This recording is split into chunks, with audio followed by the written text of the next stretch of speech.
Hey guys, I'm Kyle White. I'm from Freeport, Illinois. I ride for the K1 Speed BWR Engines SSI Decals team. I'm Brian White with the K1 Speed team. I do all the engine suspension for the team, keep everybody running, rolling. As far as Kyle and I working together, we're brothers, we're best friends, pretty much you're not gonna find a tighter group than him and I. Kind of a crazy story. We were at a local race one time out of a pickup truck, and he ended up going off. Got a whole bunch of rain the week before.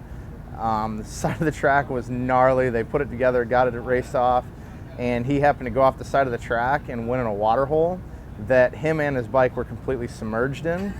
So everybody tells the story as I crashed into this pond, but really what happened is I went off the track, and as I was coming back on, I was riding across the crusty part, and as I went to look over my shoulder and check to make sure it was a safe spot to get on the track, the crusty top was just dry on top and it was still a pond underneath. Sucked the motor full of muddy water, and just the intake boot was full of muck.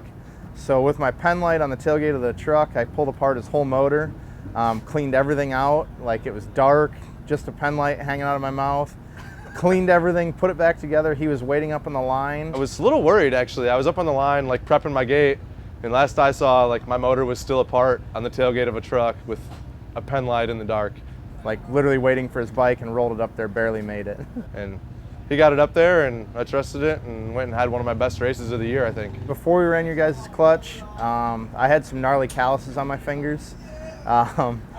He went through 1 to 2 clutches a night in arena cross, and between the two main events, we would have to flip the clutches over so he didn't break the inner plates.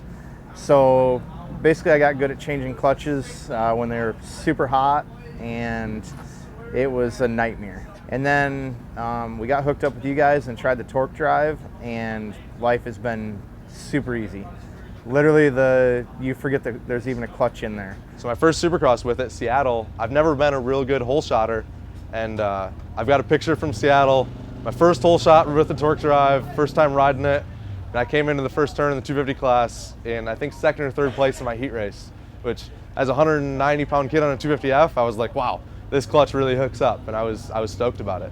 It's unreal when you put a clutch in a bike and a rider comes back and says it made the whole bike completely different. Everything was clicking, and it's that's still the same feeling that you get now when everything's clicking. It doesn't matter how fast you're going. When it feels good, it feels good.